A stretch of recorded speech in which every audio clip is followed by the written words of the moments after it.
Now it's time for us to look at the front pages of some selected national dailies and see what's happening in front of these papers. We'll start with the Daily Trust newspaper this morning, and if time permits, we'll take as much as we can. The lead story says Sanusi returns as Emir of Kano, and as Bichi Rano Karaye Gaya monarchs dethroned, and development bad omen, that's coming from Northern Elders. And then Agundi challenges action in court. Page 4 has details of that story. Above that, we have police arrest journalists in Abuja. What journalists? You might just want to read further on page 12. And the National Assembly passes bill to return first national anthem. Page 6 has details of that story. And then the bottom strip, we have Atiku declares interest in 2027 presidential election. Page 13 has details. Tinubu orders review of varsity governing councils list after protest. Page 6 has details. And then finally, FCT residents to enjoy free 2-month ride on Abuja Metro Rail. That's coming from the FCT minister, Nyesom Wike himself. Page 14 has details of that story. That's about the story we'll take him from the front page of the Daily Trust newspaper today. And for the Guardian newspaper, it states that 1 year of renewed hope. Tinubu's costly reforms leave Nigerians on edge 1 year after. That's the big story on page 4 and page 5. We see, of course, a pictorial there. Do I call this a pictorial or a cartoon? We can read up on that. Other stories there says ministers give Tinubu pass mark amid rising inflation, subsidies, insecurities. Well, his ministers have given him a pass mark. What do you think, Nigerians? Read more of that story on The Guardian. Below that, we see concerns over inactive $252 million Intel facility. Missing info on NCC dashboard. Besides that, as Sanusi returns, anxiety, uncertainty in Kano over fate of deposed emirs. All of these stories on The Guardian newspaper. Get a copy to get more on the headlines and, of course, read more details of The Guardian. All right, let's take a look at the Punch newspaper. The lead story is on Lagos-Calabar Highway, and it says 750 houses for demolition as property owners allege poor compensation. The writer says Tinubu to flag off project Sunday and ministry to demolish buildings based on Gazette. All right, page 20 has details of that story. Then Kano Emir governor reinstates Sanusi after 4 years deposition as assembly sacks emirs. And then the writer said Yusuf orders deposed emirs to vacate official residence and palaces in 48 hours. Page 2 has details of that story. Let's come down. Below the lead story, we have IOCs to invest $20 billion in Nigeria. That's coming from the federal government. Page 20 has details. And that 50 firms may produce military weapons locally. That's according to minister. You might just want to get details of that story on page 7. 19.4 billion naira fraud. Sirika and brother gets 200 million naira bail. Page 20 has details. And then grandma buries 17-year-old daughter's newborn alive. You might just want to know what led to that. Page 5 has details. And then NNPC partners deploy electric vehicle charging stations. Page 19 has details of that story. That's about the stories on the front page of the the Punch, rather.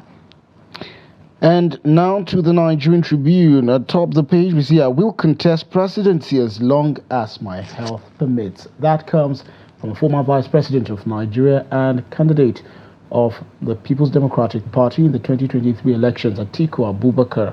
The lead story says Kano awaits Emir Sanusi as government deposes Bayero. Others. 4 former emirs given 48 hours to hand over instruments of office. Page 4. While we reinstated Sanusi, Governor Yusuf, I did my best for Kano, former Governor Ganduje reveals. Like I said, that story is on page 4. Below that, Senate revisits Jonathan's report. Probe 11,886 abandoned projects. Writers there say raises 7-man panel, National Library, Lagos Badagry Road, Abuja housing projects, Calabar power plant, others on list. Says Ajakuta Steel alone gulped over $10 billion. Read more on that story on page 2 of the Tribune newspaper. Also, reps move to avert nationwide strike over new national minimum wage crisis. set to meet organized labor ahead of 2-week ultimatum. Of course, you know the 2-week ultimatum elapses at the end of this month, and it seems to still be unknown what the Nigerian Labour Congress and the organized labor are going to do with regards to the minimum wage issue. Also, other stories on the Tribune says Assets Declaration, Code of Conduct Bureau set to probe 3 former governors, 9 ex-ministers. Assets likely to be forfeited. That story is on page 3. And this, as well as other stories, made it to the front page of the Nigerian Tribune. To get more details, simply get a copy of the Nigerian Tribune to read, of course, more details. And, of course, to the analysis now we have in the studio our newspaper reviewer on Friday. Of course, I'm talking about Nurudeen Abdallah, who joins us to share perspectives on the developments on the front pages, among others. Nurudeen, good morning. Welcome to the program. Yes. Nurudeen, it's very amazing. It's good that you're from Kano State. I wish you would have let me ask that question. I'm not going to ask. I'm just happy, you know. Okay. You know, and when he came in, I was like, oh, wow. You know, is this what happens in Kano? So you no longer have 4 Emirates. You have just, of course, you know I was going to ask you. Nurudeen, just tell us about what do you make of it? Yes, of course. You know, the fact that I'm from Kano put me in a very precarious situation. I don't we have to ponder. Exactly. So is it the old or the new order? But I think generally speaking, what happened, you know, indicates one thing: the bastardization of the traditional institution. Yeah, some may argue that it did not start yesterday. It happened, let's say, 4 years ago. You know, and additionally, the traditional institution has become a pawn in the game of thrones played by politicians who have tenure in office. Look at what happened now.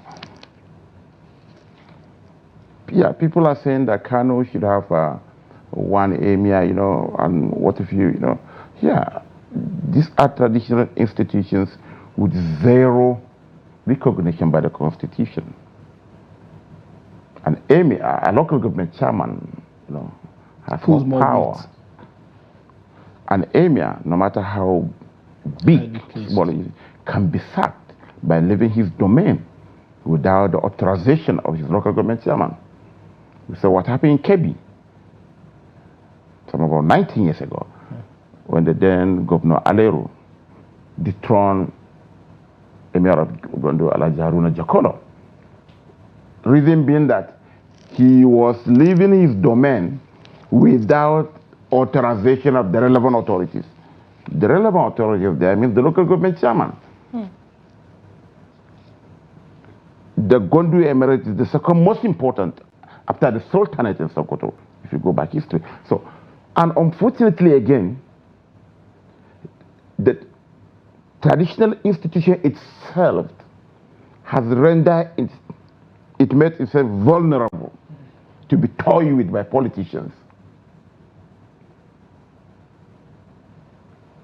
We know right from when the British conquered the then Ottoman Empire, Sokoto Caliphate, you know, and all instruments of power were surrendered to the King of England or the Queen of England, you know, as the case was. So, since then, we went through the colonial system, independence, pre-independence, post-independence, military, and now political. It is worse under the political system. Yesterday, what happened was not the first dethronement. We saw what happened even during the IBB's time, Abacha's time, sorry, when the Sultan was dethroned, you know, and what have you. And the attitudes, the actions and inactions of some of the traditional rulers equally gave the political class the leeway to do what they are doing. It used to be Seriki Nyanka. That is, Emir of Kano in the past was an absolute monarch. Before the reform of the local government system, he was in charge of the police, he was in charge of the revenue, He was as head of the native authority. He was in charge of the prison. He was in charge of the judiciary. But the situation has changed dramatically. To quote the late Emir Bayero, blessed memory, he said, at the time we were the one executing all these things. Later some people came, they consult us before they do it.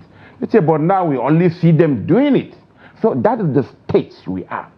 So any emir or any chief that believes that he can wield that same power, the Sirkinyanka kind of, is joking. And there will always be conflict between the traditional institution and the political class. And that's what happened during the Ganduje era. Okay. So, Madam Nurudeen, you did mention that this traditional rulers made themselves susceptible to this kind of treatment, being open to anything that comes. Where did we get all this wrong? What happened along the line? Why did we lose respect for this traditional, class? Society evolves. Like we said, they were so powerful in the past. We had in the Hausa land, we have the Hausa kings. By 1800s, they were defeated by the jihadists.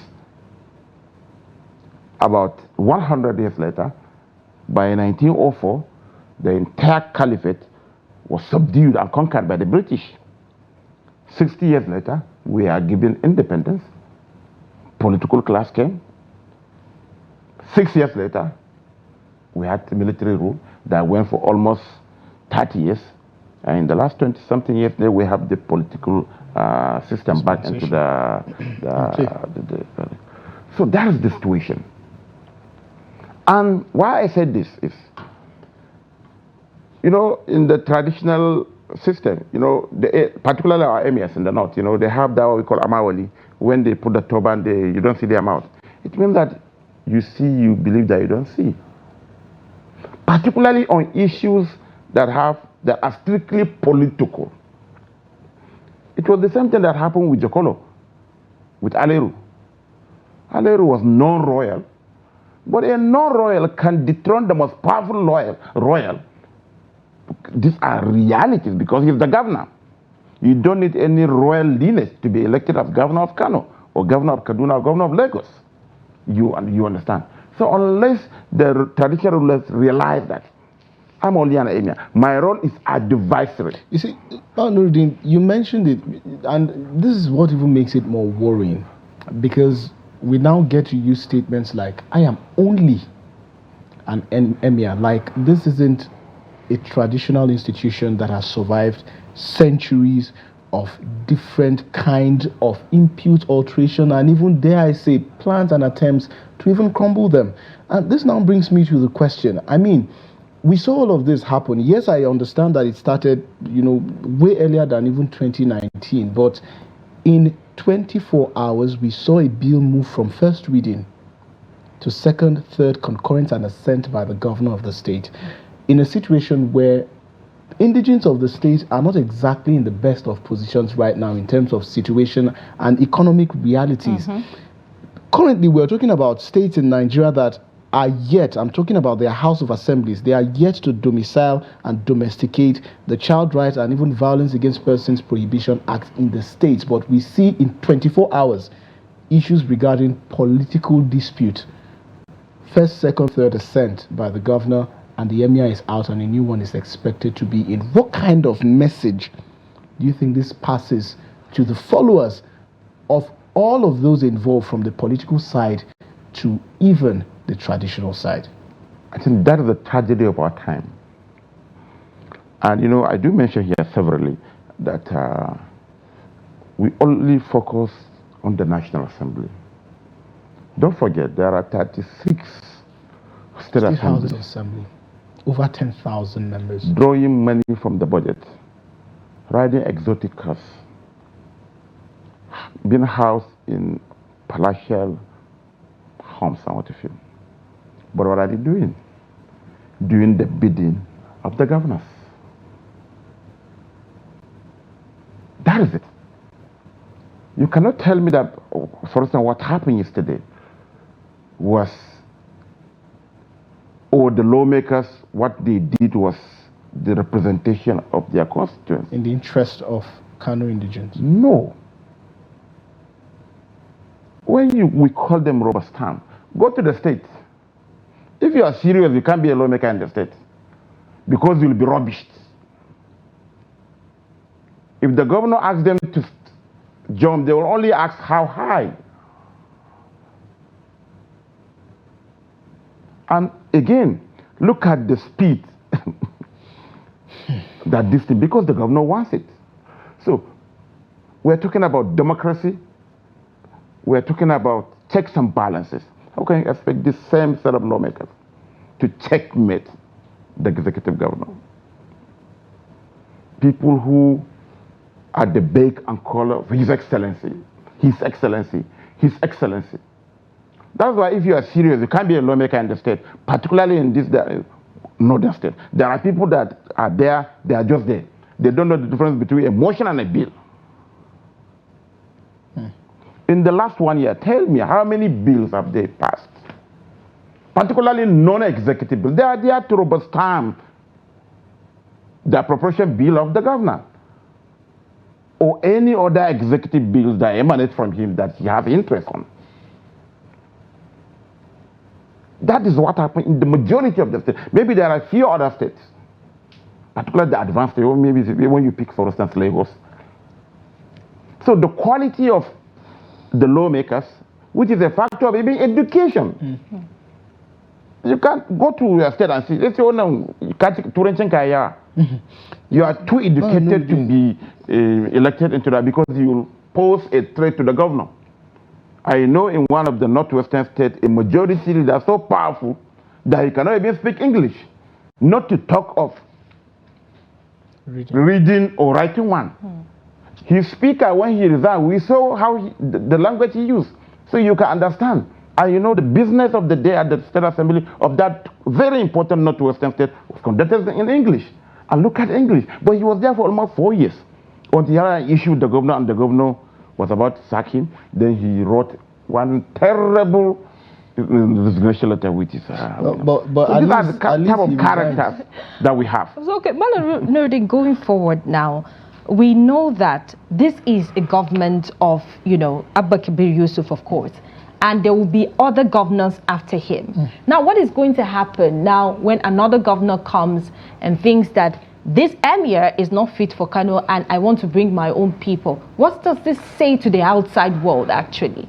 It's terrible, actually. And, already precedents have been set that the traditional institution is now even tenured. Yes. Which is not supposed to be. Which is not supposed to be. And another thing is even the conduct of the new emir. You are no longer a Serikinyanka. That should be. You no longer have a. You should not. You are only advisory, and you don't advise these governors in public. Majority of the first-class emirs have direct access to the governors. You don't come to Abuja or one symposium in Lagos and Kaduna as he did in the past. And you drop a nugget. To drop a nugget that is no. If he did that, I am not going to say that who is even more tolerant between the former governor and the new governor. I'm not saying Abba Kabir Yusuf, but his godfather, Senator Rabi Musa Kwankwaso. So, generally, the return of Sanusi should be his conduct. He has to guard his utterances, particularly in public. When you put that Amaole, it means that it's not everything you discuss in public. He has access to all these people. He can write. Whenever they are doing flyovers, he believes that it's not what the governors, what the state needs. What the state needs, for us, there's perennial water scarcity in the city. Or some of the roads are bad. And look at even the mass failure in the last secondary school. So these are the issues that should concern us. How many of us are royal? And again, people in the social media say, okay, don't forget, Sanusi, the deposed emir, is related to Sanusi in so many ways. Including blood.